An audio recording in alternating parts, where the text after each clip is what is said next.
पवित्र श्रावण का महीना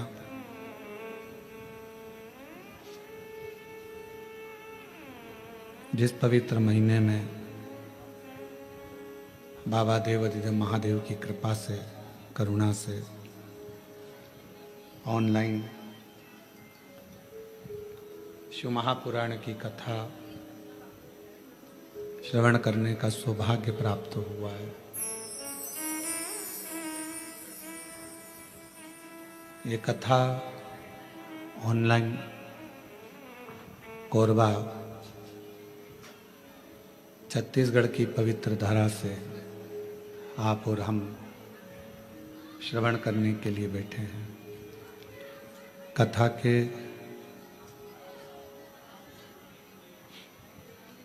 मुख्य यजमान श्री महाकाल भक्त मंडल कोरबा छत्तीसगढ़, दुर्गेश जी शर्मा, राजेंद्र तारक जी, शैलेश शुक्ला जी, अमृतलाल गुप्ता जी, शत्रुघ्न जी, सतीश पांडे जी, सुरेश गुप्ता जी, संजय गुप्ता जी, नितिन जायसवाल जी, राखी तारक जी, संतोषी गोस्वामी जी एवं मुख्य यजमान श्री भारत अग्रवाल जी, ओम प्रकाश साहू जी। एक बार इन सभी के लिए जोरदार ताली बजाकर स्वागत अभिनंदन। जिन्होंने इस पवित्र पावन शिव महापुराण की कथा को दिव्यता भव्यता के साथ ऑनलाइन श्रवण करने का सौभाग्य आप और हमको दिया है। जिंदगी के किसी भी पल में, क्षण में जब आप और हम भगवान देवाधिदेव महादेव का स्मरण करते हैं, भगवान शिव की अविरल भक्तिमय कथा का रसपान करते हैं, श्रवण करते हैं, सुनते हैं, तो हमारे जीवन में कोई बदलाव जरूर आता है।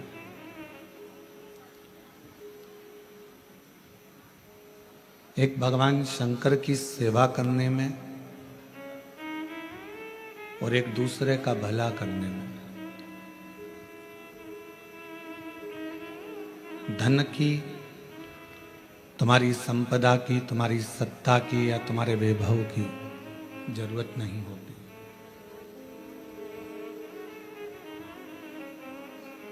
शिव जी की सेवा करना है, भगवान शंकर की अगर भक्ति करना है, भगवान शंकर का भजन करना है, सेवा करना है, उसमें भी धन की मूलता नहीं है। और आप किसी का भला कर रहे हो, उसमें धन नहीं, तुम्हारे निर्मल मन की, अच्छे मन की जरूरत होगी। शिव सेवा में भी भगवान शंकर की सेवा करने में या भगवान शंकर का स्मरण करने में भी मन चाहिए और दूसरे का भला करने के लिए भी मन चाहिए।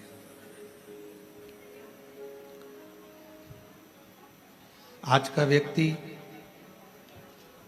भगवान को भी धन से पाना चाहता है और दुनिया को भी धन से पाना चाहता है। पर शिव महापुराण की कथा कहती है, अगर किसी को धन से पाओगे तो वो जल्दी से जल्दी छूट जाएगा। धन से पाया हुआ बहुत टिकता नहीं है, पर यदि कोई मन से आपके बीच में है, कोई मन से आपसे जुड़ा हुआ है, कोई मन से आपके संग लगा हुआ है, तो वो इतनी जल्दी हार मानने वाला नहीं होता। वो आपकी आखिरी मंजिल तक आपका साथ निभाने वाला होता है।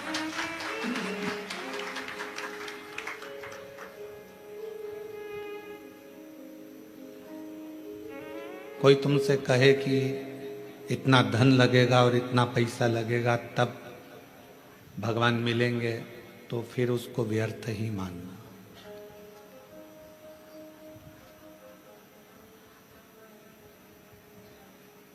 कोई तुमसे कहे कि इतना पैसा लगेगा और आपको आशीर्वाद मिल जाएगा, तो आप उसको व्यर्थ ही मानना।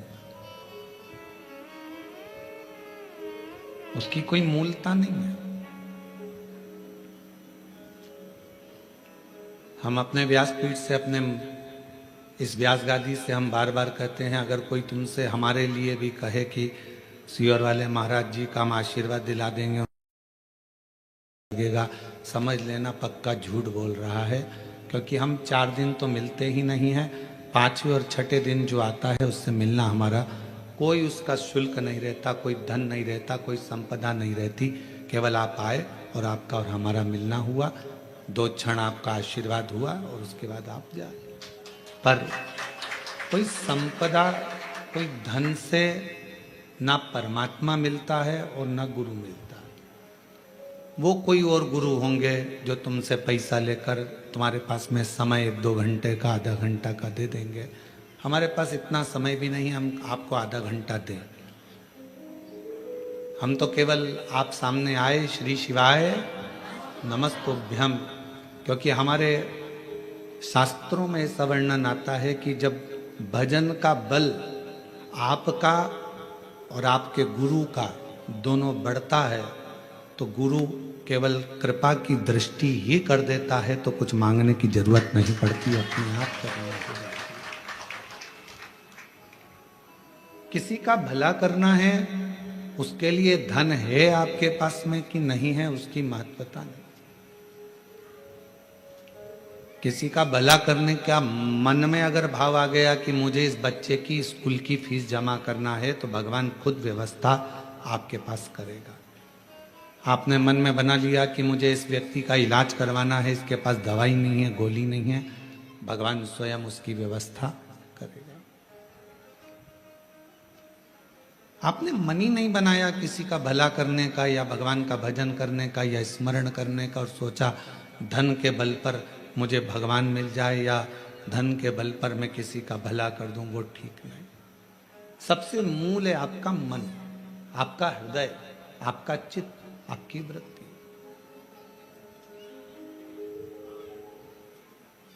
और भगवान शंकर को मानने वाले जितने भी शिव भक्त हैं, जो श्रावण के महीने में भगवान शंकर की आराधना कर रहे हैं, श्रावण के महीने में भगवान शंकर का भजन कर रहे हैं, श्रावण के महीने में शिव महापुराण की कथा को कोरबा छत्तीसगढ़ की पवित्र धरा से ऑनलाइन सुन रहे हैं, उनसे भी कहेंगे, जितने भगवान शिव के मानने वाले हैं, वो अपने अंदर एक बात उठा लेना कि मेरे शंकर भगवान तुम्हारे धन से, संपदा से, तुम्हारी सत्ता से, तुम्हारे वैभव से, तुम्हारी दौलत से कभी भी मेरा शिव प्रसन्न नहीं होता।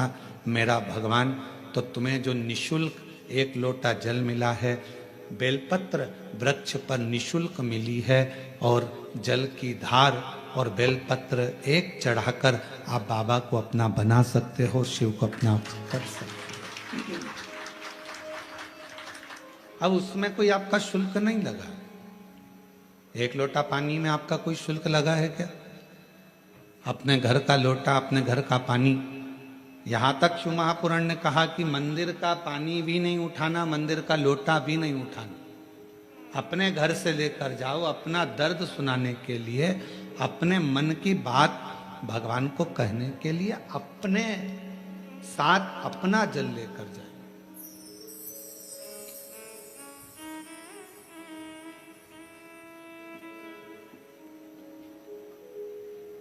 शिव महापुराण की कथा तो यहां तक कहती है कि भगवान की कोई भी स्तुति अगर आपको करना है, तो अपने दिल में जो बात आए वो भगवान से कहो। किसी की पढ़ी पढ़ाई, किसी की सुनी सुनाई स्तुति भी हमको नहीं करना। खुद की स्तुति जो आपके दिल से निकल रही हो भगवान के लिए, उसको पुकारने के लिए, उसको बुलाने के लिए, वो स्तुति खुद करी।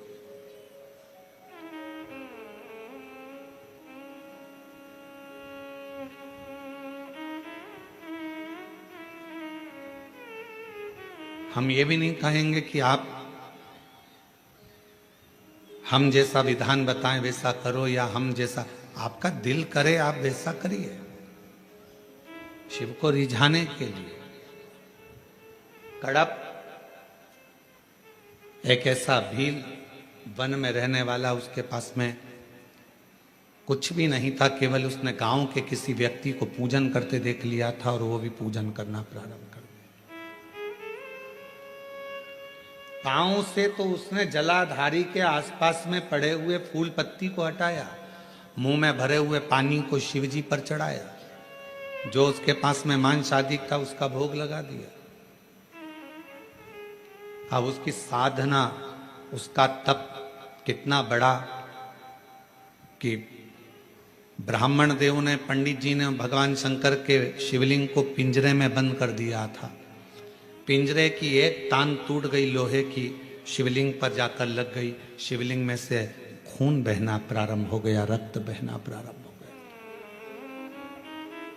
कड़प आया, उसने देखा मेरे शंकर भगवान का नेत्र लग गया, नेत्र में ये लोहे की तान लग गई, आंख फूट गई।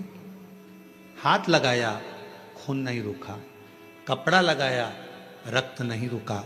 तब उसने अपनी त्रिशूल से आंख निकाल ली और वही शिवजी के शिवलिंग पर लगा दी, वही। और भगवान शंकर उसी समय प्रकट हो गए।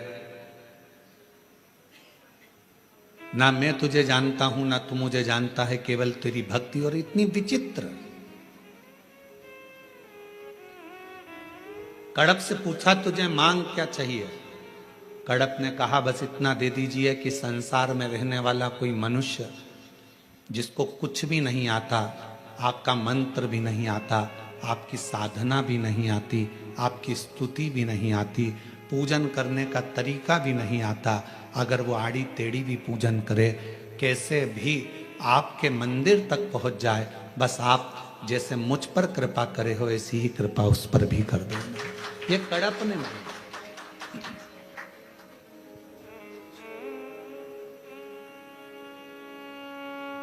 मेरे शंकर भगवान तुम्हारी स्तुतियों से, मेरे शंकर भगवान तुम्हारे बहुत बहुत सारा की 100 लोटे जल चढ़ाओगे तो शंकर जी प्रसन्न होंगे, 1.25 लाख बेलपत्र चढ़ाओगे तो शिव जी प्रसन्न होंगे।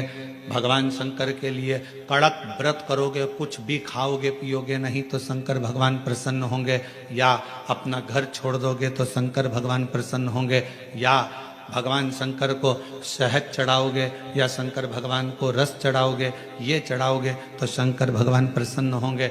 नहीं रे भाई, शंकर जी को प्रसन्न करने के लिए एक तो दिखावा मत करना, आडंबर मत करना। भगवान शंकर को प्रसन्न करने के लिए कहीं से कर्जा मत करना। भगवान शंकर को प्रसन्न करने के लिए केवल तेरा दिल, तेरा मन हृदय से बैठ जाना और मुख से ओम नमः शिवाय, ओम नमः शिवाय, श्री शिवाय नमस्तुभ्यम का उच्चारण करना। जो तेरे पास में है वो शिव को समर्पित करना, जो तुझे बोलना आता है, जो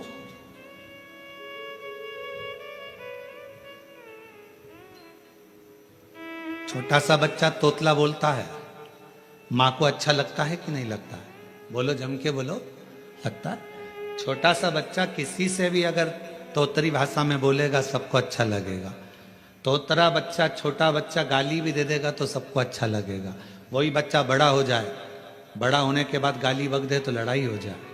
तोतरा है, माँ बाप स्वीकार करेंगे, लोग स्वीकार करेंगे। छोटा है, सब स्वीकार करेंगे। शिव जी की कथा कहती है कि भगवान शंकर को रिझाने के लिए आपकी तोतरी भाषा से, आपके निर्मल मन की भाषा से, आपके हृदय की भाषा से आप शिव जी को जैसे रिझाना चाहोगे, शंकर भगवान जल्दी प्रसन्न होंगे। और अगर आप आडंबर से, दिखावे से, छल से परमात्मा को पाने का प्रयास करोगे तो शिव कभी प्राप्त नहीं होता।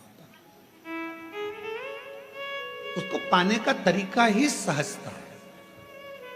निर्मल मन सो मोहि पावा, मोहि छल छिद्र कपट ना बाबा। भगवान को पाने का सबसे सुंदर तरीका है कि बस हृदय से उसको पुकार।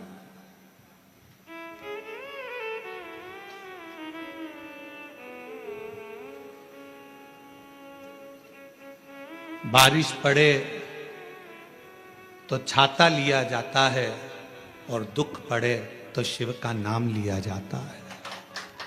केवल जब दुख आए, तकलीफ आए, कष्ट आए, परेशानी आए, थोड़ा सा भी जीवन में अगर लग रहा है कि हमारी कष्ट की जिंदगी चल रही है, हमारे परेशानी का जीवन चल रहा है, उस समय पर शिव नाम लेना प्रारंभ कर दो। श्री शिवाय नमस्तुभ्यम कहना प्रारंभ कर दो। धीरे धीरे उसका नाम उच्चारण करना प्रारंभ कर दो। घर के दरवाजे पर श्री शिवाय नमस्तुभ्यम लिख दो। गाड़ी पर, बंगले पर, दुकान पर, जायदाद पर उसका नाम लिख दो कि अब हमारे बस का नहीं है, लोग हमको तकलीफ दे रहे हैं, कष्ट दे रहे हैं, अब दुनिया हमारे से नफरत कर रही है, पर मेरे बाबा तू मुझे निभा लेना। पूरी जमीन, जायदाद, मकान, गाड़ी, खुद सब पर श्री शिवाय नमस्तुभ्यम लिख दो, उसके सुप्रत कर दो। एक बहन ने एक पत्र लिखा था कल कि रुद्राक्ष क्यों पहना जाता है, तुलसी की माला क्यों पहनी जाती है, रुद्राक्ष पहनने का कारण क्या है, तुलसी की माला पहनने का कारण क्या है, क्यों रुद्राक्ष पहना जाए, क्यों तुलसी की माला पहनी जाए, उसका कारण क्या है। हम आपसे पूछते हैं, सब बोलना। एक कटोरी में शक्कर ले लो, ठीक है, उसमें तुलसी का थोड़ा सा दल डाल दो, क्या बन गया, जम के बोलो, प्रसाद बन गया। भोजन है, भोजन की थाली में जब तक तुलसी का दल नहीं डाला तब तक वो प्रसाद नहीं हुआ। तुलसी का एक पत्ता, थोड़ा सा दल भोजन की थाली में डल गया, क्या बन गया, प्रसाद। इतना बड़ा भगोना भरकर नुक्ति बनी है, सेव बना है, प्रसाद बना है, उसमें थोड़ा सा तुलसी का दल डाल दो, क्या बन गया, प्रसाद बन गया। अब शिव का प्रसाद कैसे बनता है, तो कहा भगवान के प्रसाद में जो सामग्री हो उसमें बेलपत्री डाल दीजिए, रुद्राक्ष का भाग उसके अंतर्गत, अर्थात भगवान शंकर स्वयं मां महागौरी से कहते हैं, हे महागौरी, हे गौरी, हे महागौरी। जैसे तुलसी भोजन में डालने पर प्रसाद बन जाती है, उसी तरह संसार का मनुष्य जब किसी रुद्राक्ष को अपने गले में धारण करता है तो वो मेरे लिए प्रसाद बन जाता है, मेरा अपना बन जाता है, उसको मैं स्वीकार कर लेता हूं, वो मेरा अपना है। अब प्रसाद को आप लोग नाली में फेंकते हो क्या, प्रसाद को आप गटर में फेंकते हो क्या, प्रसाद को आप कहीं गलत जगह डालते हो क्या, नहीं, क्योंकि वो प्रसाद बन गया।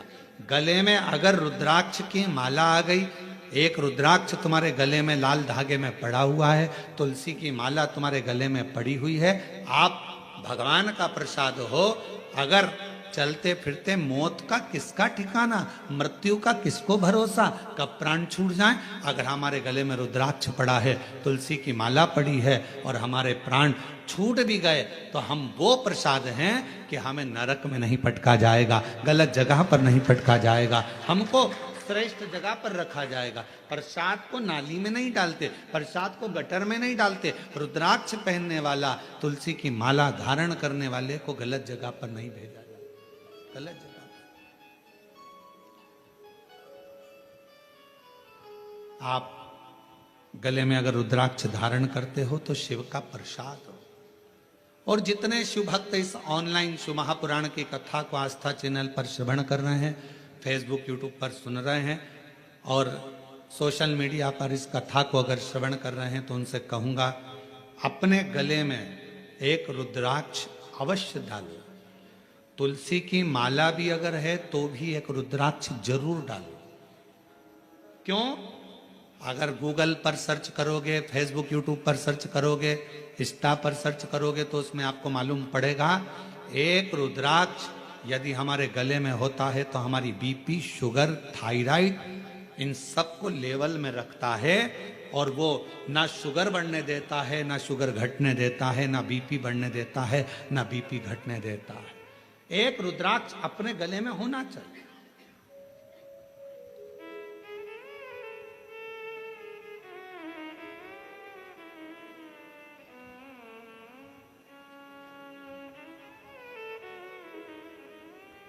एक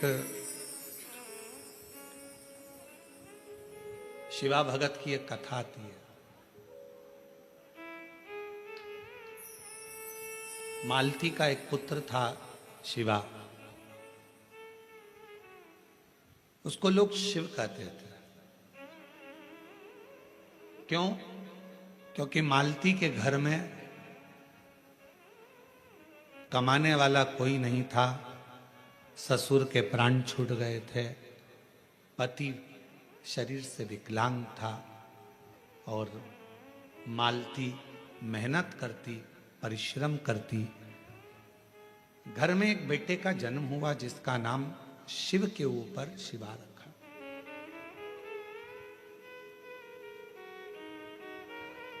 पति विकलांग है, पत्नी कमाने जाती है, मेहनत करती है, परिश्रम करती है।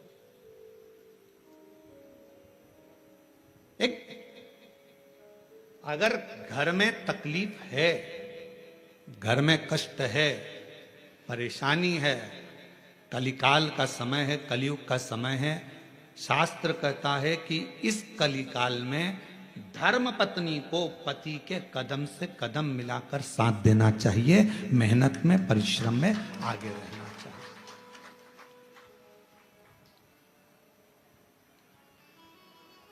वो समय गया जिस समय पर नारी केवल चौके का काम करती थी और लोग गाली देते थे, अपशब्द कहते थे, ताना देते थे, वो घर में रह लेती थी। आज का समय एक बेटी अपनी सेना को लेकर जाती है और पूरे पाकिस्तान को हिलाकर आ जाती है। आज का वो युग है। आज का वो युग है कि एक बेटी पूरे पाकिस्तान को हिलाकर आ जाती है। आज का वो युग है एक बेटी अंतरिक्ष में जाती है और अंतरिक्ष का छोर पाकर वापिस आ जाती है। आज का वो युग है एक बेटी साइंटिस्ट बनकर पूरे साइंटिस्टों को ज्ञान प्रदान करती है। आज का वो युग है। आज की बेटी collector, SP, IG, DIG, commissioner और बड़े बड़े अधिकारी और मंत्री के पद पर बैठती है। आज का वो युग है। वो गया समय, एक कलिकाल का समय, कलयुग का समय। और ये किसने दिया? कोई तुमसे पूछे कि एक स्त्री को आगे करने का अधिकार किसने दिया, तो तुम कह देना भगवान शंकर ने दिया। कहां? तारकासुर जैसा असुर सामने था, विदल उत्पल नाम के असुर सामने थे, महिषासुर सामने था। और उस महिषासुर को मारने के लिए संपूर्ण जगत के देवता, 33 कोटि देवता सामने खड़े हुए थे, पर महिषासुर नहीं मरा। आखिरी में विदल उत्पल को मारने के लिए भी मां जगत जननी जगदम्बा को आगे करा गया और महिषासुर को मारने के लिए भी जगदम्बा को आगे करा गया। शंकर भगवान ने कितना सुंदर शब्द किया। पार्वती जी कहती हैं मैं आगे बढ़ूं, शंकर जी कहते हैं एक स्त्री पुरुष से ज्यादा बल रखती है, क्यों चिंता करती हो? एक लाइन आती है, तेरे भक्त जनों पर माता बीर पड़ी है भारी, दानव दल पर टूट पड़ो मां करके सिंह सवारी, सो सिंहों से बलशाली, अष्ट भुजाओं वाली, दुखियों के दुख लेने वाली, ओ मैया हम सब उतारे तेरी आरती। कितने सिंह?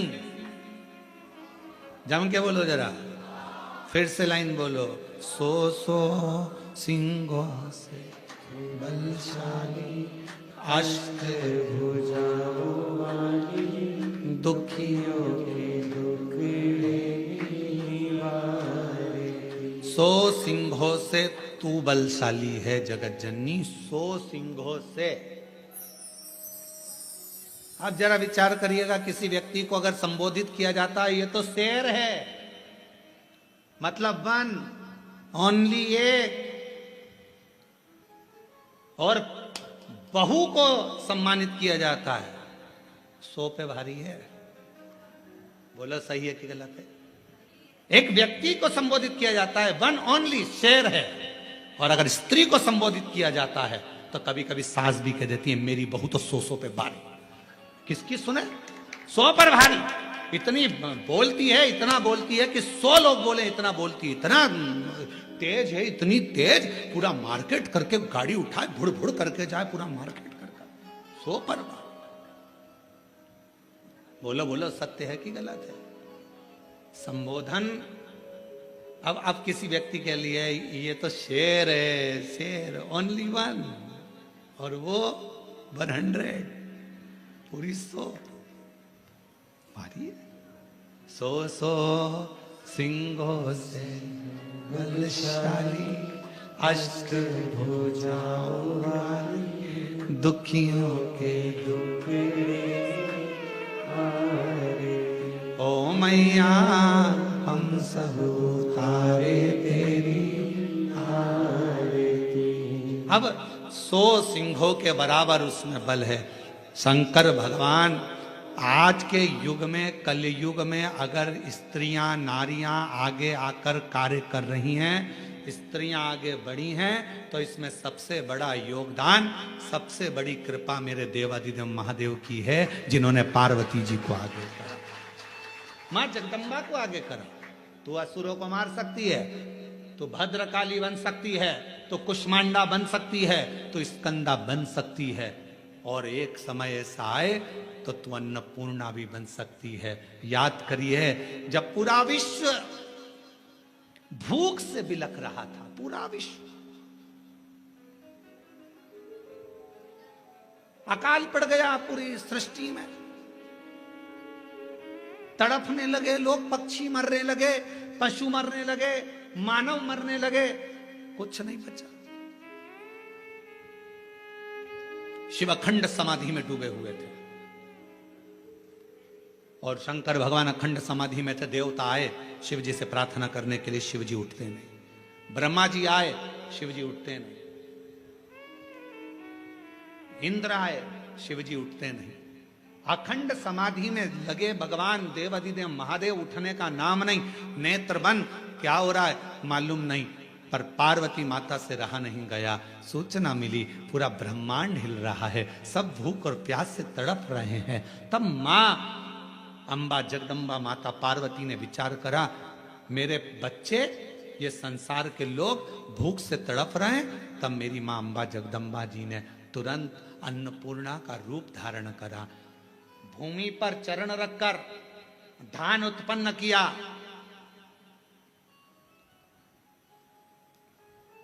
धान उत्पन्न किया और चरण रखकर धान लेकर मेरी मां थोड़ा सा अन्न का भाग लेकर, जो मेरी अन्नपूर्णा माता ने जीवों का भरण पोषण करना प्रारंभ करा, तो माता जी को अन्नपूर्ण सदा पूर्ण शंकर प्राण वल्लभ है। भगवान शंकर की प्रिया मां जगत जननी पार्वती जी जगत का भरण पोषण करने वाली हो गई। भगवान शिव के नेत्र खुले, शंकर भगवान के नेत्र खुलते से ही उनको भी, जब बहुत हजारों वर्ष की तप साधना कर ली, तो उठते से ही कुछ भूख से भाव में आई, भोजन का भाग मांगने के लिए स्वयं अन्नपूर्णा के दरवाजे पर चले गए। स्वयं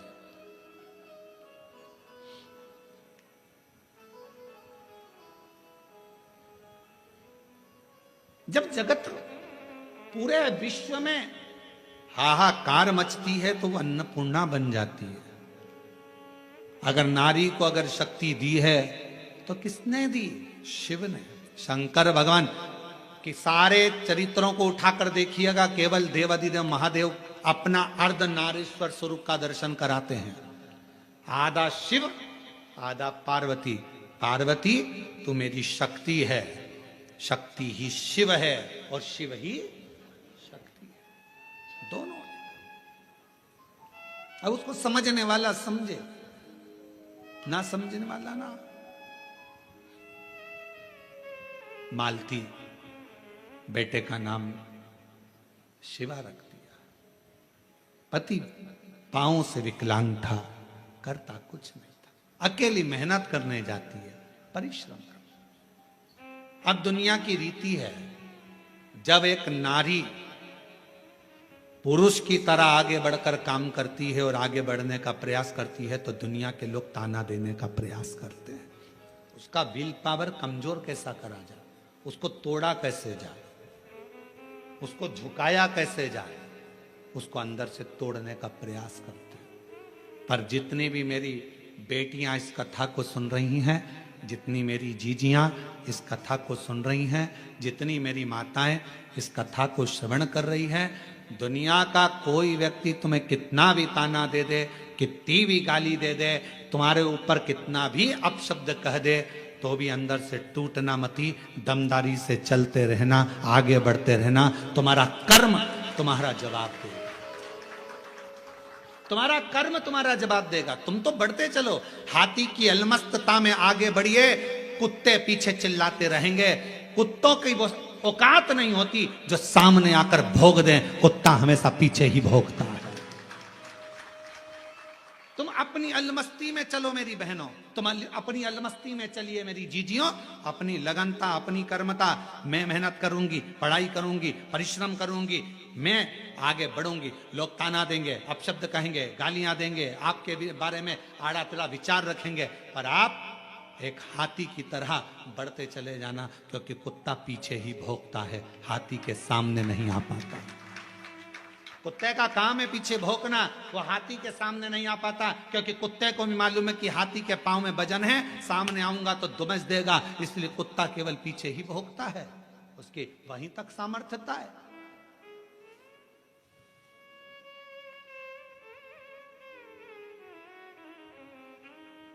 एक बहन, एक बेटी, एक मां, एक स्त्री जब अपने कर्तव्य पथ पर चले, उसको सोचना नहीं चाहिए कौन क्या कहेगा। आग लगे बस्ती में, मस्ती में, क्या किसको रोइए सोइए। कौन कहेगा, क्या बोलेगा, बोले। हम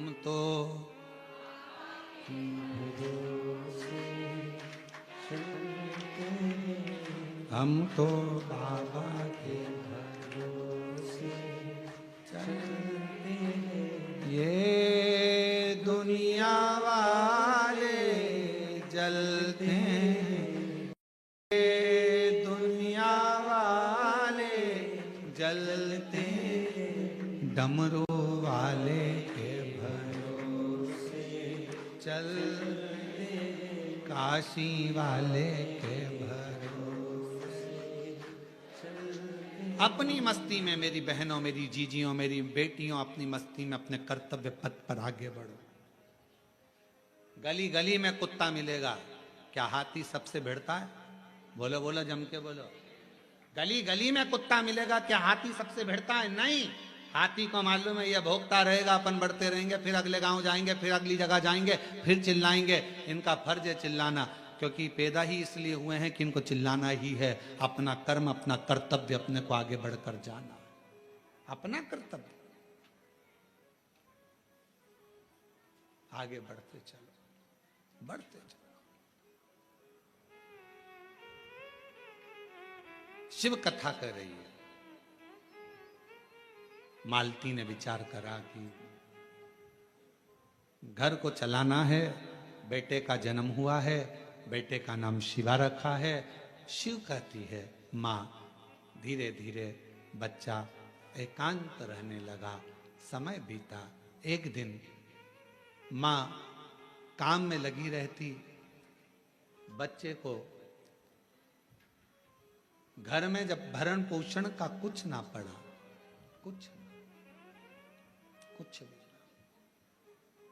जिस जगह पर माँ काम करती थी उसी जगह पर उस बच्चे को काम पर लगा दिया और कह दिया मेरा स्वास्थ्य ठीक नहीं, सेठ जी मैं आपकी दुकान पर, आपके घर पर कार्य करने नहीं आ सकती, अब मेरा पुत्र है। ये कथा कोई पुरानी नहीं, इसी कलयुग की है, इसी कलयुग। आपके यहां ये मेरा पुत्र आएगा। छोटा सा लड़का, 9 वर्ष की उसकी आयु, सेठ जी के घर कार्य करने जाता तो सेठ जी का गांव बहुत दूर था। वहां से आता, बेटे को भय लगता, डर लगता, क्या करे। माँ के पास आकर बोला, माँ सेठ जी कभी रात्रि को छोड़ते अकेले जंगल में आने में मुझे भय लगता है। माँ कहती क्या भय। हाथ पकड़ा बेटे का माँ ने, शंकर भगवान के शिवालय में लेकर गई, शिव जी के गले में पड़ी हुई रुद्राक्ष की माला निकाली, माला निकालकर बेटे के गले में डाल दी और कह दिया केवल तू अकेला नहीं, तेरा महादेव तेरे साथ चलेगा, हर पल हर घड़ी हर क्षण रहेगा। और मालती की कथा कहती है, भगवान शंकर का चरित्र कहता है, रात्रि के समय पर बेटा शान से धड़क बेधड़क चलकर आता था। एक समय कोई प्रेत सामने से, कोई प्रेत पेड़ पर से लटकता हुआ दिखा। इस बालक को भय ना लगा, इसने हाथ जोड़कर प्रणाम कर कर कहा, तुम कौन हो? कौन हो? कहा, मैं प्रेत हूं, अधोगति में मरा हुआ हूं, मेरी गति नहीं, मेरी मुक्ति नहीं। तो फिर आपका मोक्ष नहीं हुआ तो मेरे जैसे मनुष्य को आपकी वाणी क्यों सुनाई दे रही है? प्रेत का शब्द एक एक शिव भक्त के हृदय में बैठना चाहिए। इस प्रेत के शब्द को, प्रेत कहता है मैं मनुष्य जैसी वाणी नहीं बोल सकता था। प्रेत कहता है मैं आपसे बात नहीं कर सकता था क्योंकि मैं प्रेत हूं, पर आप रोज प्रतिदिन रुद्राक्ष की माला को धारण कर कर यहां से निकलते हो। आपके जाने के बाद आपके चरण की जो रज है, धूल, वो उड़ती है, पेड़ों की पत्ती पर जाती है, वो हवा में मुझे मिलती है।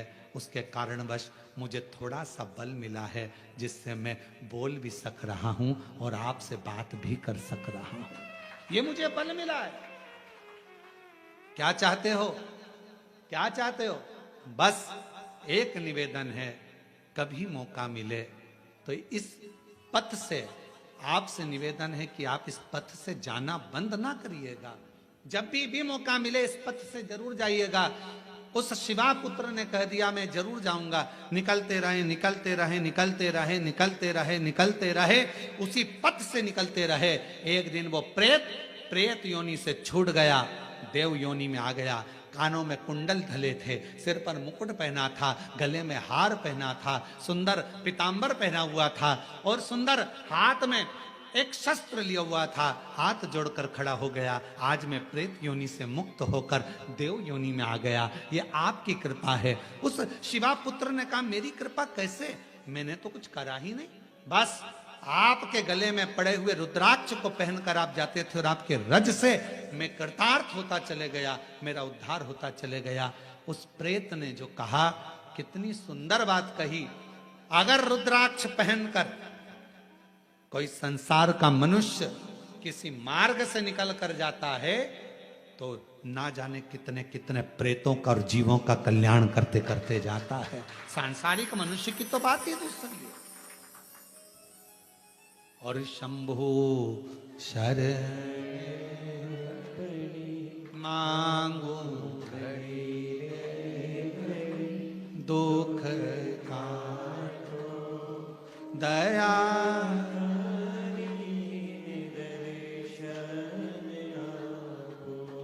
शंभु शरण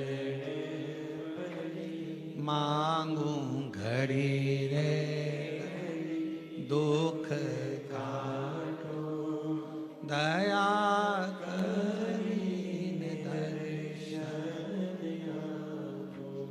एक प्रेत की भी गति रुद्राक्ष धारण करने वाले जीव से हो जाती है। माताएं कहती हैं कि रुद्राक्ष पहनना चाहिए, क्यों नहीं?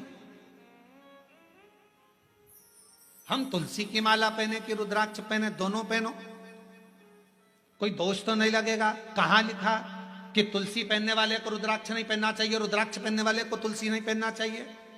जब भगवान राम भगवान शंकर जी की आराधना करते हैं और शंकर जी भगवान राम की आराधना करते हैं तो दोनों के लिए समता है। किसी के लिए ना तुलसी से बैर ना रुद्राक्ष से बैर, दोनों धारण कर सकते। गले में एक रुद्राक्ष का मन का आपके जीवन में ना जाने कितनी व्याधियों से, कितने दुखों से तुमको निकाल देता है, कितने दुखों से। एक पत्र है, देखिए।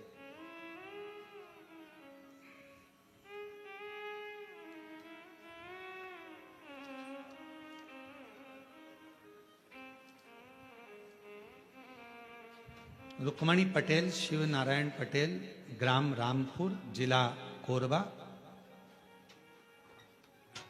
रामपुर करतला, छत्तीसगढ़ से हैं। 12 वर्ष तक मेरे यहां संतान का सुख नहीं हुआ। हमने मेडिकल टेस्ट कराया, टेस्ट बेबी करवाया, सब कुछ करवाया, पर संतान का सुख नहीं हुआ।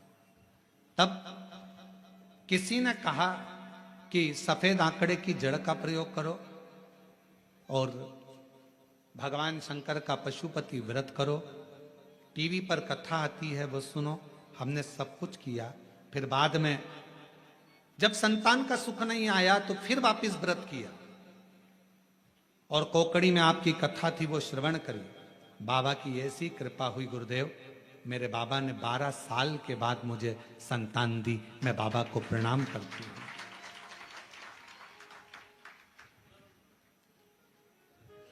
एक पत्र और बड़ा सुंदर है।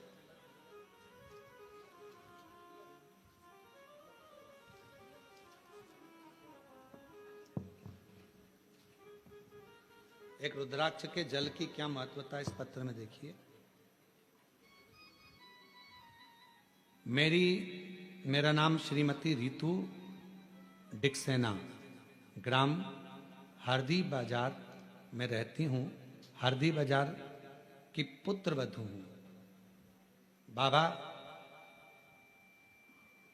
शादी के 12 वर्ष के बाद 2023 में मेरे गर्भ में मुझे तकलीफ हुई। पहले डॉक्टरों को दिखाया तो बच्चेदानी में छाले बता दिए, फिर डॉक्टर को दिखाया तो गर्भाशय में बच्चेदानी में 7 गठाने हो गए। घबरा गए। डॉक्टर ने कहा ये गठानों की जांच होगी, मालूम पड़ेगा कि कौन सी बीमारी है। हम लोग घबरा गए। तब किसी ने कहा कि सीहोर जाकर अगर वहां का रुद्राक्ष लाया जाए, और सीहोर गए। वहां से आकर गुरुजी हमने पशुपति व्रत भी किया, रुद्राक्ष को पानी में गलाकर उसका जल पीना प्रारंभ करा। और फिर 29/5/2025 में हम बिलासपुर में फिर चेकअप कराने के लिए गए। बाबा ने ऐसी कृपा कर दी, कोई ऑपरेशन करने की जरूरत नहीं पड़ी और बाबा की कृपा से मेरी पूरी रिपोर्टें नॉर्मल आ गई। जिन रिपोर्टों को मैं अपनी फाइल में भी लगाकर लाई हूं कि मेरी सारी रिपोर्ट बाबा ने नॉर्मल कर दी। शिव शिव है, शंकर शंकर है, शिव शिव है। एक रुद्राक्ष यदि गले में पड़ा हुआ है, एक रुद्राक्ष यदि हम उसका जल पी रहे हैं, एक रुद्राक्ष हमारे घर में हम रख रहे हैं, उसका जल पी रहे हैं, या हमारे गले में धारण कर कर रख रहे हैं, उसका फल आ जाए हमको मिलता जरूर है।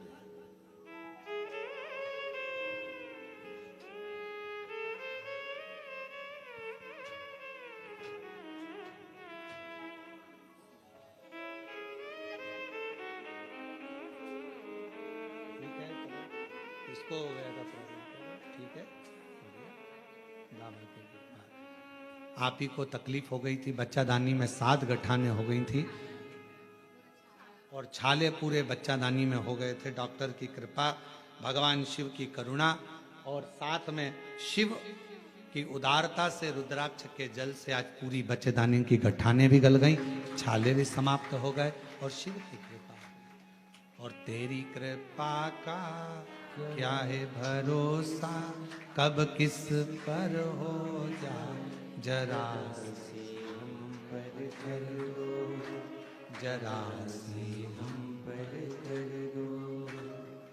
तेरी कृपा का क्या है भरोसा, कब किस पर हो जाए जरा सी हम पर कर दो, जरा सी हम पर कर दो। जिस पर भी हो गई तेरी कृपा करुणा वो भव पार हुआ, भव पार हुआ।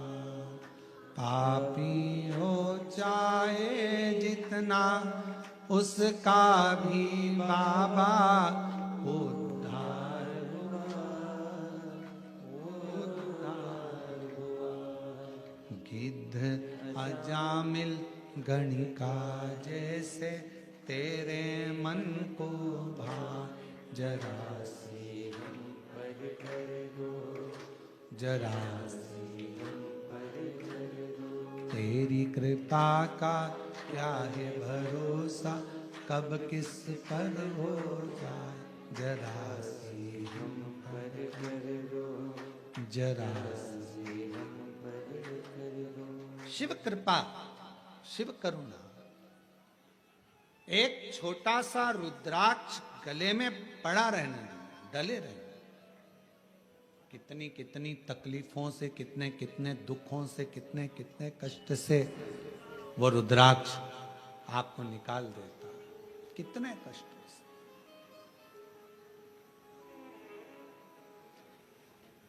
शिव महापुराण की कथा करेंगे।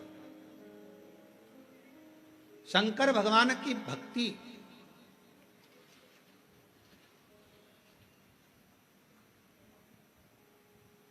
किसी का भला करने में और भगवान शंकर का भजन करने में धन मूल नहीं, मन मूल है। मन, आप कितना भजन करते हो, धन से भगवान कभी प्रसन्न नहीं हो सकता।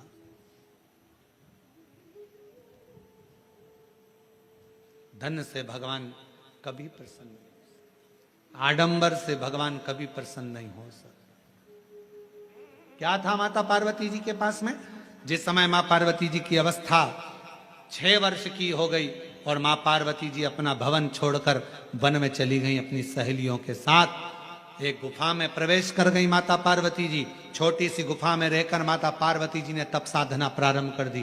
क्या था पार्वती जी के पास में? ना मां पार्वती जी हिमालय राज की नगरी से ना पात्र लेकर गई थी, ना पूजन का कोई सामान लेकर गई थी।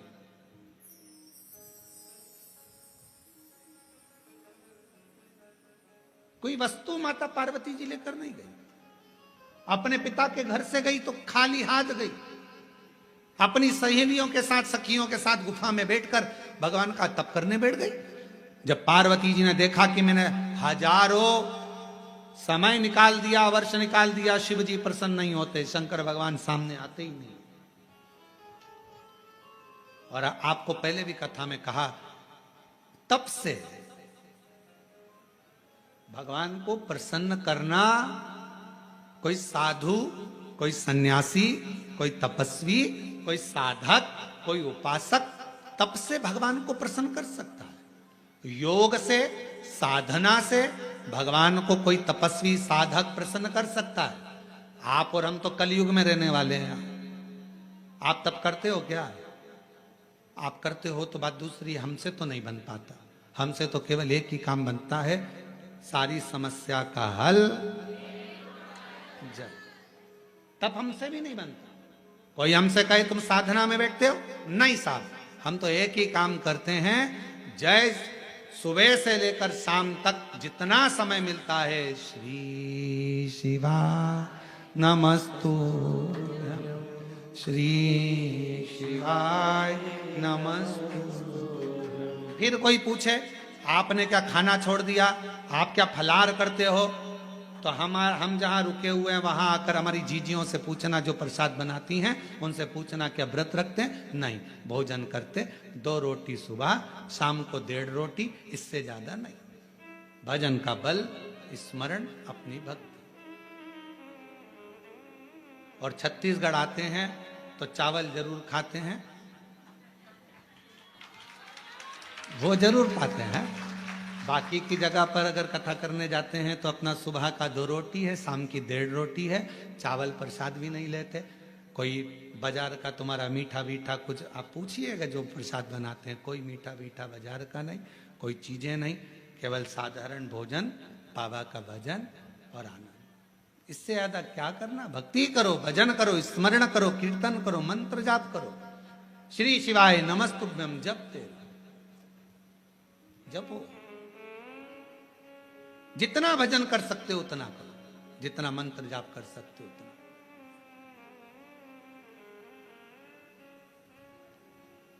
और हम तो शर्मा जी आपसे भी कहेंगे, हमारा जो प्रसाद बनता है उसमें थोड़ा प्रसाद कभी योग बन जाए तो पाना, शंकर जी की प्रसादी कभी योग बने तो जरूर लीजिए प्रसाद का भाव। और बनाने वाला भी कौन होता है? माताएं तो रोटी सेकती हैं और हमारे पंडित जी सब्जी से बनाते हैं, या आशीष भैया सब्जी बना देते हैं। जो भाजी अपने बच्चे लोग बनावे, पा लिया आनंद। शिव तत्व की प्राप्ति हो, शिव तत्व। ना हमसे तब बनता, और हमें भरोसा है आपसे भी नहीं बनेगा। आपसे कोई कहते पेड़ के नीचे बैठी रहे, सिर पे पल्लू लेके बैठी 4 घंटे, तो बनेगा? घर छोड़ सकते हो? नहीं। नदी पर जाकर बैठ सकते हो? थोड़ा सा नदी में पानी बड़ा बारिश में तो पीछे खसक जाओगे, तुरंत नहीं बन सकता।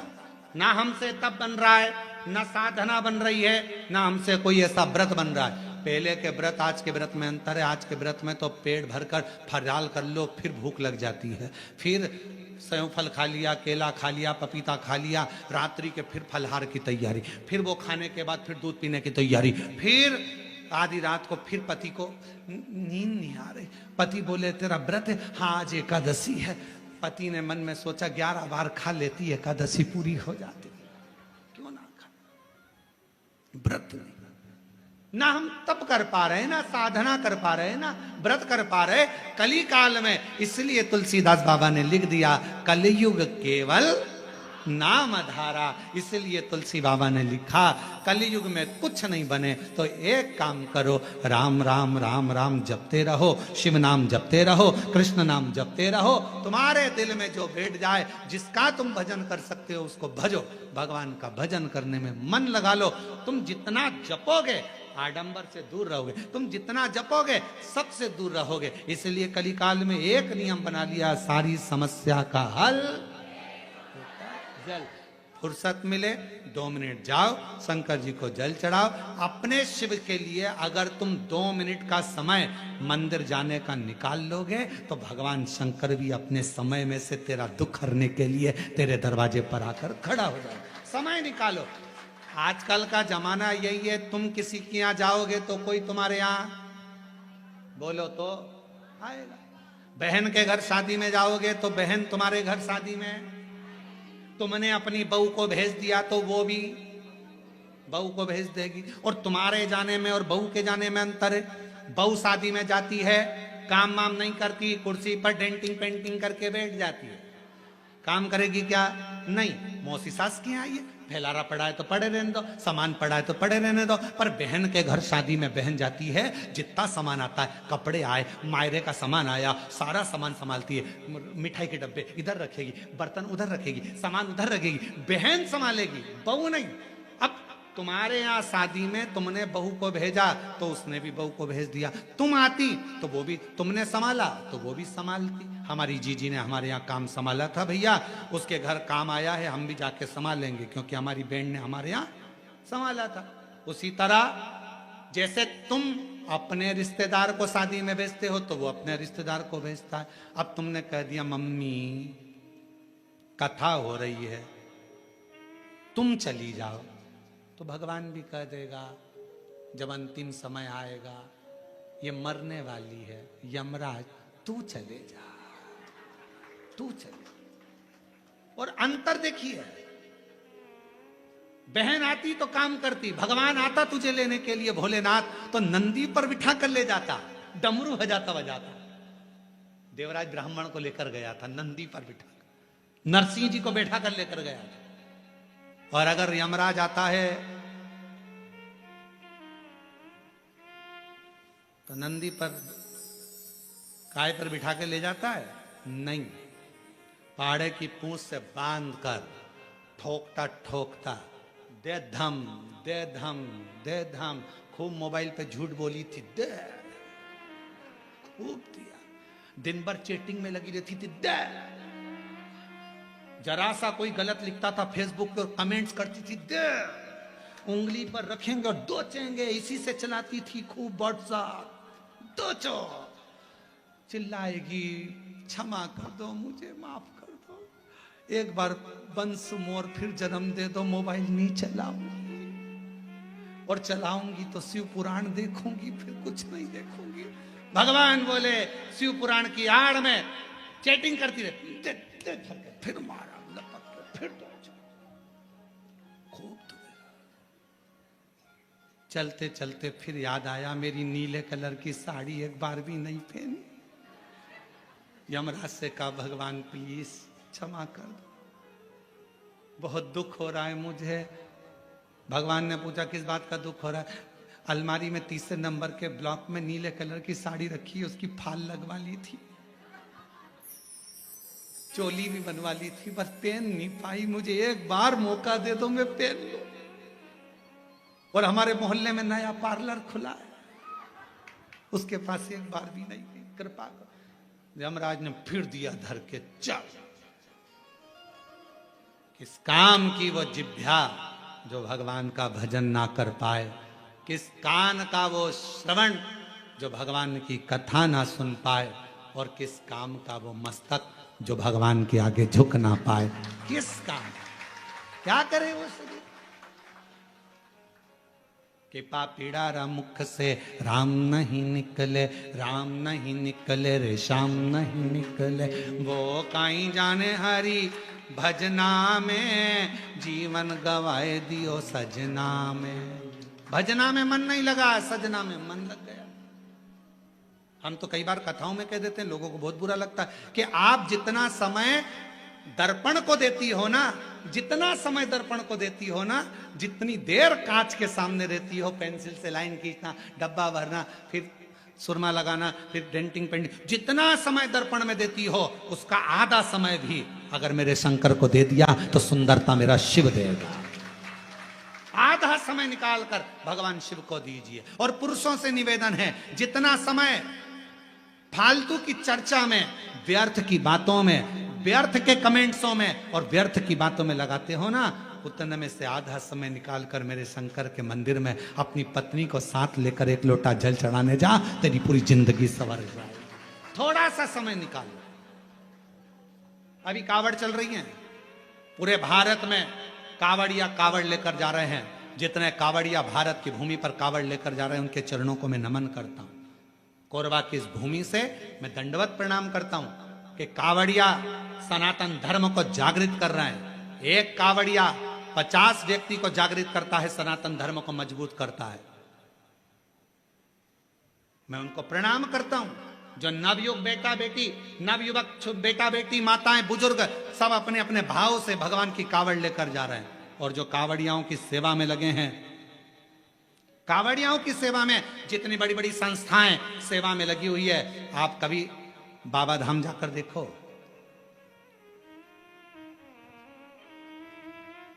गए हो आप लोग बैद्यनाथ जी? बाबा धाम बैद्यनाथ गए? कावड़ भर के आए हो पहले कभी? आप लोगों ने देखा होगा, बाबा बैद्यनाथ जी के यहाँ सुल्तानगंज से कावड़ भरकर बाबा की जो कावड़ बैद्यनाथ जी पर जाती है, बाबा धाम जाती है बैद्यनाथ जी के यहाँ, पूरे रास्ते में लोग बड़े बड़े लंगर, बड़े बड़े टेंट दूसरी दूसरी जगह से आकर, खूब शहर के वासी, पूरी बिहार के लोग, पूरा उत्तर प्रदेश का लोग, वहां पर पूरा झारखंड का लोग पूरी तैयारी रखते हैं और बड़े बड़े कैंप लगाकर सबकी सेवा करते हैं। उनको धन्यवाद देता हूं, उनको प्रणाम करता हूं। साधु आप जाओ हरिद्वार, आप जाओ उत्तर प्रदेश, काशी, बड़े बड़े संस्थाएं, बड़े बड़े सेवादार, बड़े बड़े अपने आनंद में। आप सियोर जाकर देखिए, सियोर में भी बहुत संस्थाओं ने अपनी अपनी सेवाओं के क्रम चालू रखे हैं। करा रहे लोगों का मुख झूठा, किसी को पानी पिलाना, किसी को चाय पिलाना, किसी को नाश्ता कराना, अपने आनंद के साथ कर रहे हैं, भगवान की भक्ति के साथ। देखो, और कुछ लोग संसार में ऐसे भी पैदा हुए हैं जो कावड़ भरने के लिए जा रहे हैं, तो क्यों जा रहे हैं, क्यों टाइम बर्बाद कर रहे हो, क्यों कर रहे हो, क्यों लंगर चला रहे हो, क्यों भंडारा कर रहे हो, उसमें भी तकलीफ उनको हो रही। क्यों? क्योंकि ये सनातन धर्म को कभी मजबूत होता नहीं देख सकते, कभी। इन्होंने जिंदगी भर केवल एक ही कसम खाई है कि हम सनातन को नीचे ले जाएंगे, ऊंचा नहीं। सनातन को ऊंचा ले जाने का प्रयास करो, इस भारत की भूमि को फिर विश्व गुरु बनाने का प्रयास करो, इस भारत की भूमि को फिर श्रेष्ठ बनाने का प्रयास अग्रता रखिए। साधुता है।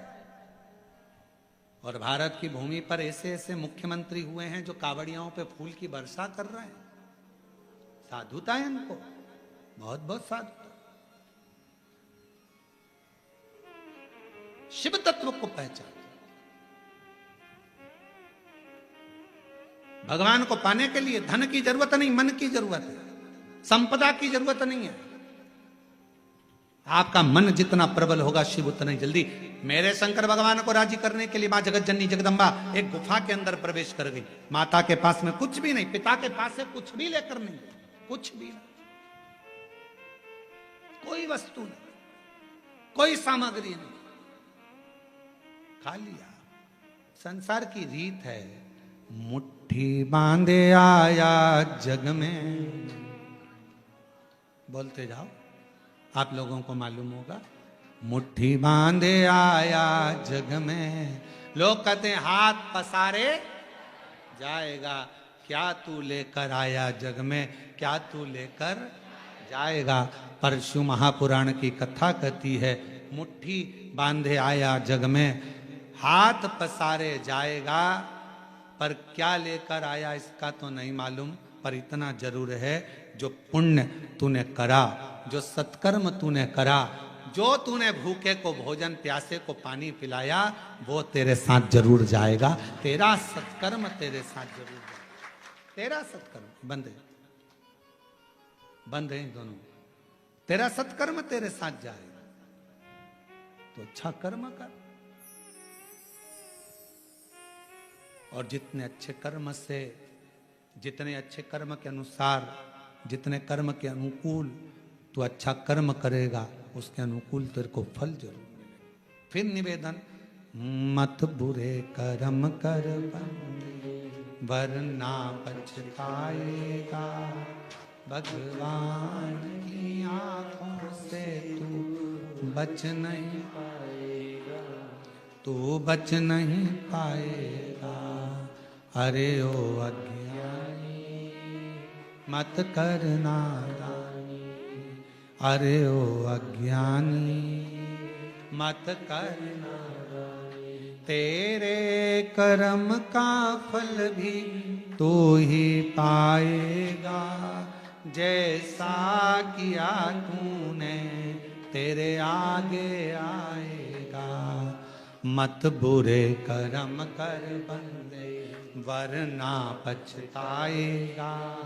भगवान की आंखों से तू बच नहीं, हो गया, तू बच नहीं पाएगा। अरे ओ अज्ञानी मत करना। अपने कर्म का दंड अपने को भोगना, पर दुनिया को अपना कर्म दिखता कहां है।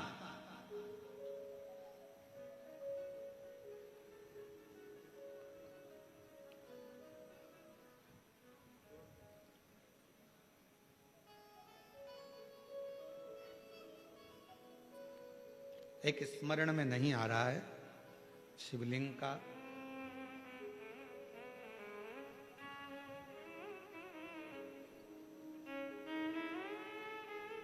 ओमकारेश्वर में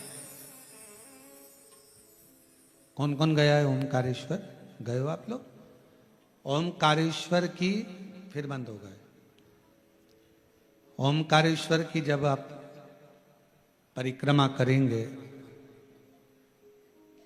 और ओमकारेश्वर की परिक्रमा करते समय जब आप ऊपर पहाड़ी की ओर बढ़ेंगे ओमकारनाथ जी की पहाड़ी की ओर बढ़ेंगे।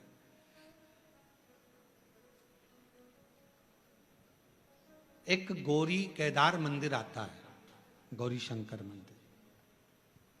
ये गौरी केदार या गौरी शंकर मंदिर का स्मरण होगा तो कभी बहुत प्राचीन मंदिर है, बहुत प्राचीन मंदिर, बहुत प्राचीन। जितने भी लोग ओमकारेश्वर जाएं तो वहां जरूर परिक्रमा मार्ग में ऊपर की ओर जाकर दर्शन करें। परिक्रमा मार्ग बहुत प्राचीन है, कई शताब्दियों पुराना, बहुत प्राचीन, बहुत प्राचीन। वहां एक शिवलिंग है, लगभग 5.5 से 6 फीट की हाइट का, काले पशाण का है, बहुत बड़ा है, बहुत बड़ा।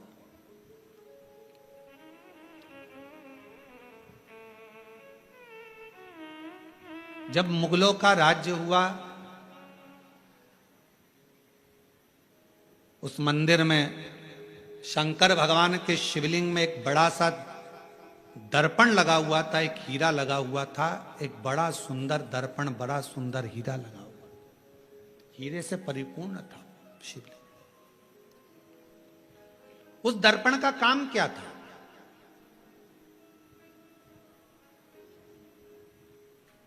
उस दर्पण का क्या काम था? उस दर्पण का केवल एक काम था, उस हीरे का एक काम था, जो उसके सामने आता था उसका पुराना जन्म और आने वाला जन्म वो दर्पण, वो हीरा बता देता था कि अगले जन्म में क्या था, इसने क्या कर्म करा था, और इस जन्म में भोगने के बाद जो अगला जन्म पाएगा उसमें क्या करेगा। वो दर्पण जो शंकर भगवान के शिवलिंग पर जो हीरा लगा हुआ था वो बता देता था। अब उस समय पर जिन मुगलों का राज्य था वो उस मंदिर में गए और उस मंदिर में जाकर उन्होंने जैसे ही उस राजा को मालूम पड़ा, नवाब को मालूम पड़ा, उसने कहा जरा जाकर देखता हूं, देखूं जरा। और नवाब गया, राजा गया, उसने भगवान शंकर के शिवलिंग के सामने जो हीरा लगा था, दर्पण लगा था, उस हीरे को, उस दर्पण में अपना प्रतिबिंब देखा। उस दर्पण में, उस हीरे में उसने अपना प्रतिबिंब देखा। और जो उसने प्रतिबिंब देखा, प्रतिबिंब देखते ही उसने देखा मेरा पूर्व का जन्म इतना बुरा था और आने वाला जन्म मेरा उससे भी ज्यादा बुरा होगा। गुस्सा आ गया उसको, पूरा मंदिर तहस नहस करवा दिया, आसपास का पूरा मंदिर तोड़वा दिया, हीरा जड़त, दर्पण, हीरा सब जो लगा था सब तोड़ तोड़ा कर लेके चला गया। सब टूट गया, सब नष्ट कर दिया। शिव महापुराण की कथा कर रही है, भगवान शंकर का चरित्र कर रहा है, शिव तत्व कह रहा है। अगर वो राजा चाहता तो शिव महापुराण की कथा में लिखा है, दुनिया के सामने आप कैसे भी रह लो पर तुम्हारे कर्म का दंड तो तुमको भोगना पड़ेगा। पर यदि अगर शंकर भगवान को एक लोटा जल आप समर्पित कर रहे हो तो तुम्हारा पहला क्या निकला, बाद में क्या होना है, वो महादेव के हाथ में चला जाएगा और महादेव तुम्हें कष्ट नहीं देगा, महादेव तुम्हें तकलीफ नहीं देगा, दुख नहीं देगा, कष्ट नहीं देगा। फिर वही लाइन आ गई स्मरण में कि मत बुरे कर्म कर बंदे वरना पछताएगा, भगवान की आंखों से तू बच नहीं पाएगा, तू बच नहीं पाएगा। अरे ओ अज्ञानी मत कर नादानी, अरे ओ अज्ञानी मत कर नादानी, तेरे कर्म का फल भी तू ही पाएगा, जैसा किया तूने तेरे आगे आएगा, मत बुरे कर्म कर बंदे वरना पछताएगा। भगवान की आंखों से तू बच नहीं पाएगा, तू बच नहीं पाएगा। शिव महापुराण की कथा कर रही है, भगवान शंकर का चरित्र कर रहा है। कोई दिखावा, कोई धन, कोई दौलत पार्वती जी लेकर नहीं गई। तप करने के लिए मां पार्वती जी बैठी, तब से शिव प्रकट नहीं हुए। साधना करने पार्वती जी बैठी, प्रकट नहीं हुए। सारा व्रत, सारा उपास, सारी साधना, सारा तप पार्वती जी ने कर लिया, शिव प्रकट नहीं हुए। तब सखी ने कहा, तब सखी बोली, सहेली ने कहा, पार्वती मैंने सुना है शंकर भगवान एक लोटे जल से प्रसन्न हो जाते हैं।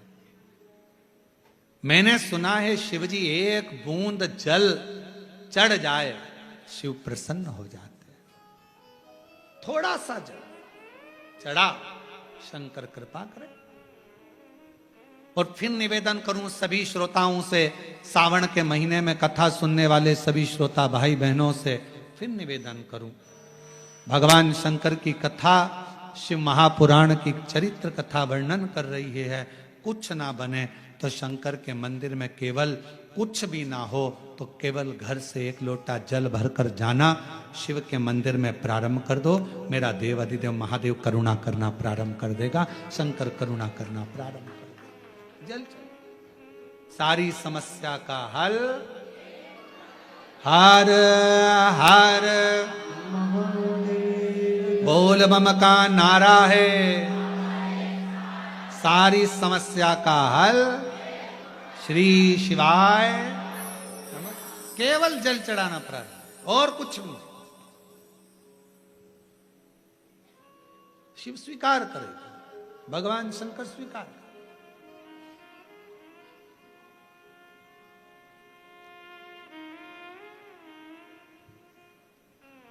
शिव कथा कर रही है।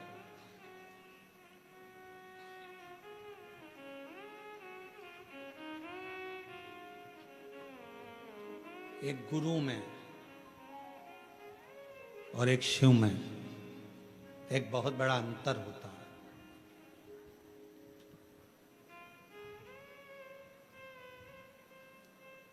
कभी कभी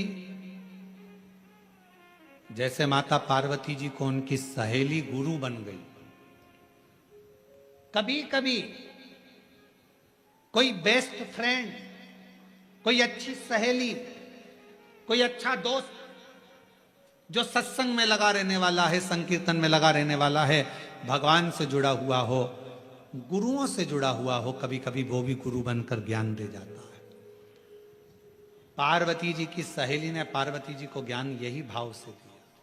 जल चढ़ा, पार्वती जी ने बालू रेत का शिवलिंग बना लिया, वहीं की मिट्टी उठाकर और सहेली के कहने पर जल चढ़ाना प्रारंभ करा।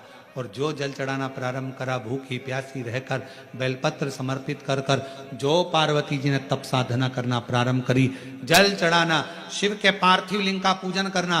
और शिव महापुराण में वर्णन है, लिंग पुराण में वर्णन है, स्कंद पुराण में वर्णन है, कूर्म पुराण में वर्णन है कि पार्थिव लिंग का पूजन करने वाला व्यक्ति जिंदगी में सारे सुख पा लेता है।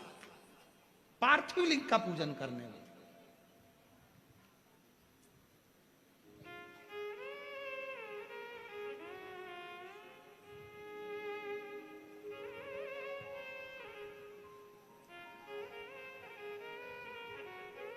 एक माता जी ने एक प्रश्न किया, गुरु जी हमारे यहां से नदी बहुत दूर है और हमारे घर में कोई पेड़ पौधा भी नहीं है, तो हम वो भगवान का चढ़ा हुआ जल, भगवान पे चढ़ा हुआ पंचामृत कहां समर्पित करने जाए?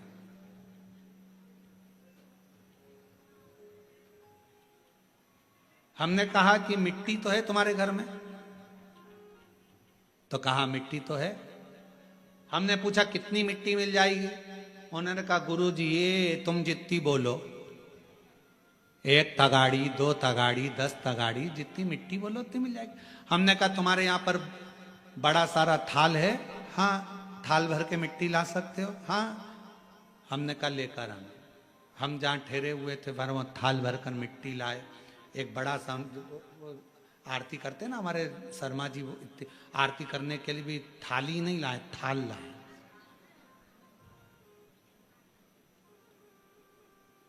अब इतना बड़ा थाल देखा है आप लोगों ने, देखा कि नहीं देखा? कहाँ है वो थाल का? अच्छा रखा, देखा तो है ना तुम लोगों ने आरती के समय पे, या फिर शाम को आएगा आरती में, तुम देख लेना है।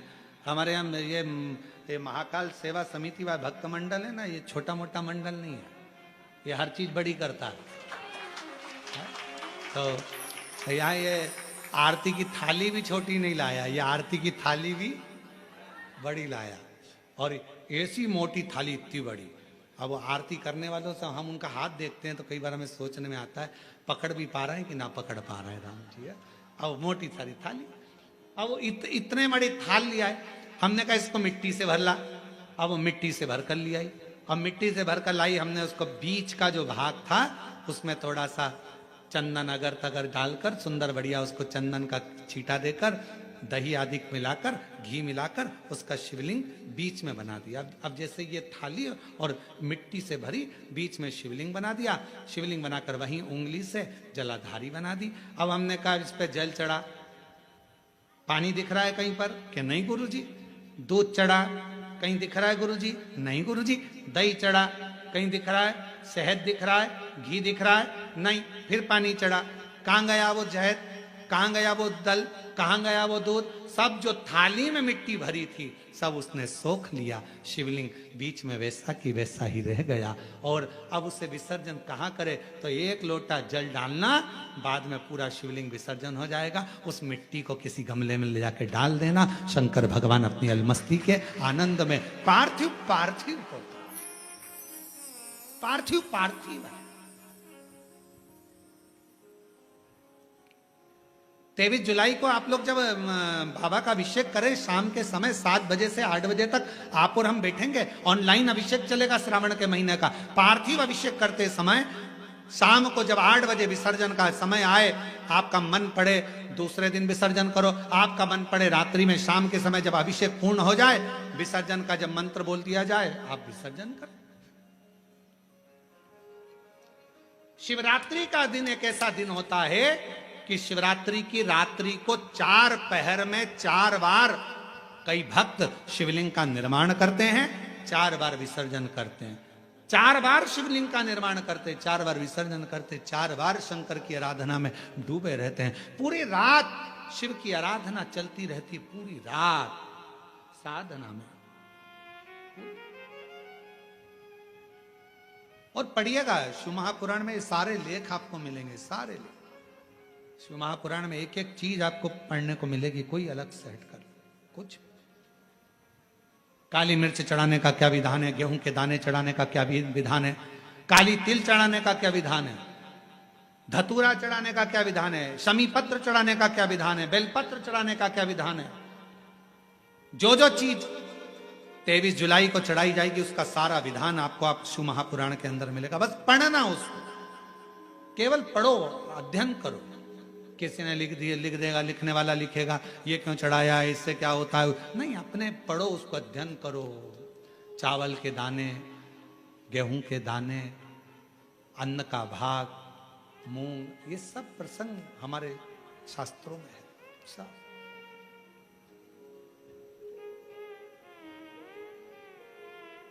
कहां से लाऊं गंगा, कहां से लाऊं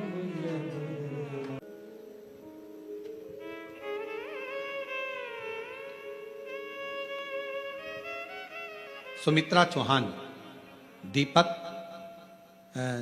गांव का नाम है दीपका, है दीपका, जिला कोरबा छत्तीसगढ़ से हैं। मैं अपने महादेव की करुणा का वर्णन करना चाहती हूं। मेरे बेटे का नाम शिवांश है, 2.5 वर्ष का, जिसको अचानक बाथरूम करते समय, पेशाब करते समय खून आना शुरू हो गया। मैंने डॉक्टर को दिखाया तो सोनोग्राफी में बोला गया कि इसके बच्चे के पेशाब थैली के अंदर एक 15-14 सेंटीमीटर की गठान हो गई। जिसका रिपोर्ट लगाया गया है गांठ का साथ में। डॉक्टर ने बच्चे को रायपुर ले जाने के लिए कह दिया। बच्चे को रायपुर लेकर गए।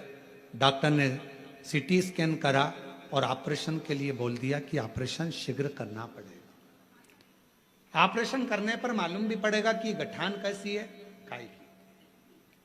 हम लोग घबरा गए।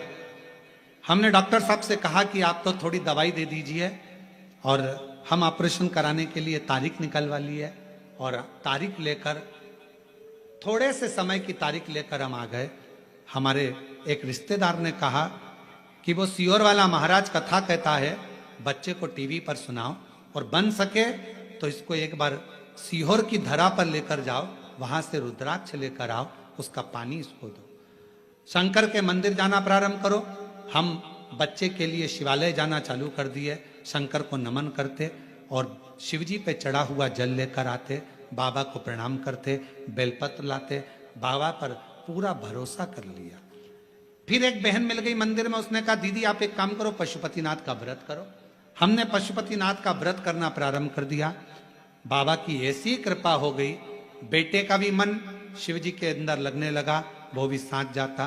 बाबा की कृपा से दूसरी बार हम फिर वापिस रायपुर गए, और रायपुर में हमने वापिस सोनोग्राफी कराई। उन्हीं डॉक्टर साहब को दिखाया। डॉक्टर साहब बोले ये समझ में नहीं आ रहा, एक हफ्ते के अंदर गठान गल कैसे गई और बाबा की कृपा से पूर्ण तरह से बच्चा स्वस्थ कैसे हो गया। कहीं बैठा हो, अगर बच्चा आया हो या उसके घर के लोग आए हों तो आ सकते हैं। सुमित्रा चौहान दीपका, ग्राम दीपका, जिला कोरबा, छत्तीसगढ़ से है। एक पत्र और बड़ा सुंदर है। मैं सपना शाहजीत, पति श्री टिकेश्वर शाहजीत, ग्राम कटगी, तहसील कसडोल, जिला बालोदा बाजार, छत्तीसगढ़ की निवासी हूँ। मैं बाबा का क्या वर्णन करूं गुरुदेव। हमारे जीवन में एक घोर संकट आ गया था। मेरे पति सरकारी स्कूल में शिक्षक हैं। पैसे के लालच में एक शराबी व्यक्ति ने अपनी बेटी 11 वर्ष की पति पर छेड़छाड़ का इल्जाम लगा दिया, और मेरे पति जो टीचर हैं उनको फंसा दिया। इल्जाम लगते से ही सारा केस मेरे पति पर बन गया, और गुरुदेव पूरा घर अस्त व्यस्त हो गया। ऐसा कौन व्यक्ति नहीं था जिसके हमने हाथ पैर ना जोड़े हो, जिससे हमने कहा ना हो। पति भी रोता रोता कहता है कि मैंने कोई स्पर्श नहीं, कभी बातचीत नहीं, उस बच्ची से वो बेटी के तुल्य है, फिर ये कैसा हो गया। पर शराबी व्यक्ति ने धन के लालच में उसने सब ऐसा कर्म कर दिया। गुरुदेव सब अपशब्द कहते हैं, ताना देते, आड़ा टेढ़ा कहते। एक दिन बैठी बैठी रो रही थी दरवाजे के बाहर। एक बहन जी निकल कर जा रही थी शंकर के मंदिर। शाम को थाली उसके हाथ में थी। मेरे से कहती है जी आप यहाँ बैठी रोती रहती हो, पशुपति व्रत क्यों नहीं करती हो। मैंने पशुपति व्रत किया। कुनकरी मयाली गांव में पंडाल में कथा सुनने का उस स्त्री ने मुझे बोला था, तो मैं पंडाल में कथा सुनने गई। बाबा से विनती करी। सब कह रहे हैं कि लंबा केस चलेगा, नौकरी नहीं मिलेगी और 3-4 साल केस में निकल जाएगा।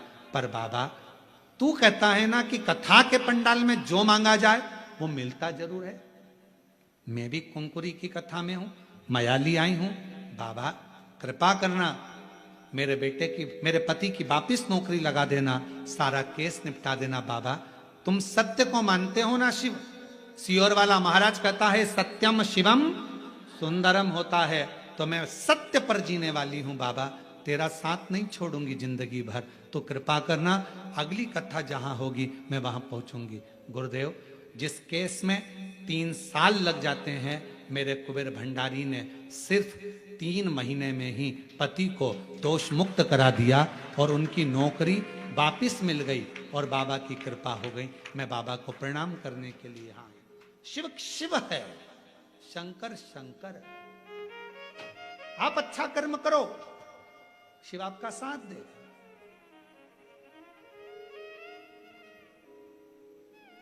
कोई कितना भी इल्जाम लगाए, अपशब्द बोले, ताना दे, गाली दे, दुनिया का काम है तुम्हारे पर आक्षेप लगाना।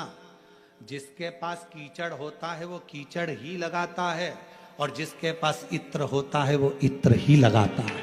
ये दुनिया की रीति है। जिसकी जेब में इत्र की शीशी होगी वो तुरंत इत्र की शीशी निकाल। हमारे वो छिपरा वाले मालू जी, उनकी जेब में हमेशा इत्र रखा रहता है। हमारे वो खोपरा गोले वाले हैं, हमारे वो बेसन वाले हैं, ऐसे कई लोग हैं, उनकी जेब में इत्र रखा रहता है। वो इत्र निकालते चरणों में लगा देते। उनकी आदत, इत्र की शीशी रखोगे तो इत्र लगाएगा, और कीचड़ होगा साथ में तो कीचड़ लगाए। तुम्हारे पास में क्या है? कोई कीचड़ से भरा हुआ व्यक्ति होता है तो दिन भर आक्षेप लगाता रहता है, ये ऐसा, वो वैसा, उसने ऐसा कर दिया, उसने वैसा कर दिया, उसने ये कर दिया। समझ लेना, नगर पालिका की, नगर निगम की कचरे की गाड़ी है। बार बार आक्षेप लगाने वाला, गलत बोलने वाला व्यक्ति जब निकल कर जाए तो उससे दूरी बना लो, क्योंकि कचरे की गाड़ी के पास खड़े नहीं रहना। कचरे की गाड़ी से ज्यादा चिपकना मती, नहीं तो उसकी बदबू अपने अंदर आने लगती है। कचरे की गाड़ी जब भी निकले तो मुंह पर कपड़ा डालो और निकलते चले जाओ। इस कचरे की गाड़ी से ज्यादा मिलाप नहीं करना। क्या करते हो? तुम्हारे यहाँ कचरे की गाड़ी निकलती है तो उसके पास खड़े रहते हो क्या? जम के तो बोलो। नहीं, क्या करते हो? कचरे की गाड़ी में बदबू आ रही है, तुरंत मुंह पे कपड़ा लगाओगे, साइड में से निकल जाओगे। हारन भी बजाओगे तो कचरे वाला नहीं हटाएगा, उसको कचरा बीनना है। कचरे की गाड़ी है, उसको मालूम है कचरे की है। तू अलग से निकल, तुझे बचना है। कचरा तेरे अंदर नहीं चिपकना चाहिए, बदबू तेरे अंदर नहीं चिपकना चाहिए, कीचड़ तेरे अंदर नहीं लगना चाहिए। तू बचकर चल। वो तो कचरे की गाड़ी, कचरे की गाड़ी नगर निगम वाले ने बनाई है। उसी तरह संसार में कई लोगों को निंदा करने वालों को भगवान ने कचरे की गाड़ी की तरह पैदा करा है। वो दिन भर बदबू मारते हैं, दिन भर कचरा फैलाते हैं। उनका काम ही कीचड़ उछालना है। उनका पूरा 24 घंटे एक काम रहता है। कोई अच्छा काम कर रहा है, उस पर कीचड़ उठा लो। कोई महाराज है, अच्छा काम कर रहा है, सनातन को जोड़ने का काम कर रहा है, उस पर कीचड़ उतार। कोई महिला है, आगे बढ़ रही है, कोई बच्चा पढ़ने में लगा है, कोई एजुकेशन में लगा है, कोई चिकित्सा में लगा है, कोई अच्छा कार्य कर रहा है, कोई भूखे को भोजन करा रहा है, प्यासे को पानी पिला रहा है, उसके ऊपर कीचड़ उछालो। उसके पास 24 घंटे एक ही काम है, क्योंकि उसे भगवान ने कचरे की गाड़ी की तरह पैदा करा है। कचरे की गाड़ी, उससे बचिए। कचरे की गाड़ी आपके पास में आएगी, आपको दूर हटना, आपको अपनी गाड़ी पीछे खसकाना है। मालूम है बदबू मारेगी, थोड़ा साइड से निकलो, साइड से। ये करे महाराज। इस पत्र से सीखने वाला विषय है, उस बहन ने भगवान से कह दिया तू सत्य की रक्षा करता, तुझे जब मानूंगी तू सत्य को जीता दे। और वही सत्य जीता। जो केस इतने ईमानदारी से बोलो, ऐसा केस इतनी जल्दी निपट सकता है क्या? 3 महीने के अंदर वो लिख रही है, 3 महीने में मेरे पति को दोबारा जॉब मिल गई और सारा केस सलट गया। ये शिव की कृपा। और उसने एक लाइन लिखी, सबके हाथ पैर जोड़ लिए, ऐसा कोई व्यक्ति नहीं था जिसके पास नहीं गई हाथ पैर जोड़ने। आखिरी में शिव के पास गई, आखिरी में शंकर के द्वारा।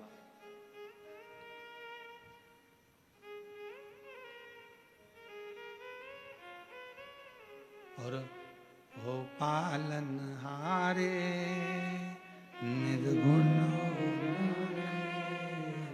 तुमरे बिना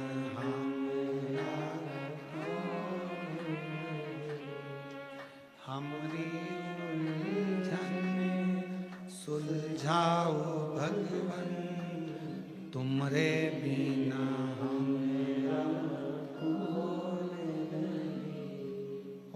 पालन हारे निर्गुण तुमरे बिना हमरा। आप उसके अधीन हो। अच्छा मित्र भी गुरु होता है, अच्छा रिश्तेदार भी गुरु होता है। अगर जो सत्संग से जुड़ा हुआ है, जिसके विचार अच्छे हैं, मन शुद्ध है, हृदय शुद्ध है, वो एक गुरु का काम करता है। आपकी कोई बेस्ट फ्रेंड होगी, अच्छी होगी, व्रत साधना पूजन में लगने वाली होगी तो अच्छा ज्ञान देगी। ऐसा नहीं कि आपको घर तोड़ देगी। पार्वती जी की सहेली ने अच्छा ज्ञान दिया।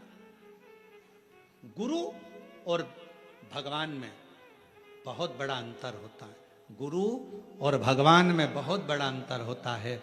गुरु तुम्हें मंदिर जाना सिखाता है, गुरु तुम्हारे हाथ में माला पकड़ाता है, गुरु तुम्हें पूजन करने का विधान बताता है, गुरु तुम्हें कथा सुनने में मन लगाने का कहता है, गुरु तुम्हें मंदिर तक भेज देता है। और भगवान क्या करता है?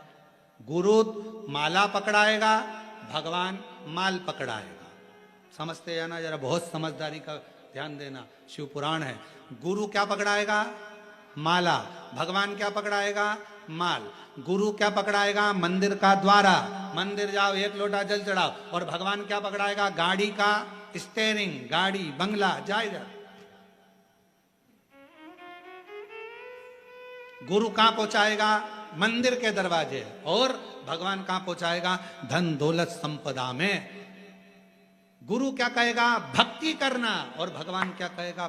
भगवान सोचेगा अगर ये भक्ति में लगा रहेगा तो इसको मुझे देते ही रहना पड़ेगा, इसको भक्ति से हटाना जरूरी है। तो भगवान क्या करता है कि तुम्हें माला से हटाकर माल में फंसा देता है। भगवान क्या करता है? मंदिर जाते जाते जब तुम्हारा काम हो जाता है तो मंदिर जाना बंद करवा देता है, तुम्हें व्यस्त करा देता है।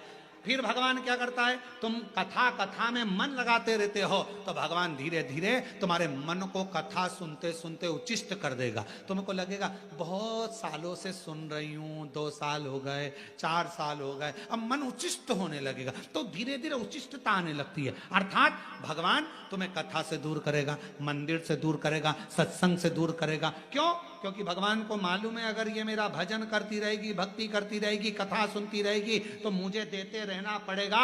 इसको पहले भक्ति में से हटाऊंगा तो ये देना मुझे बंद करना पड़ेगा। मैं देना कब बंद करूंगा? जब ये भक्ति से मन को हटाए।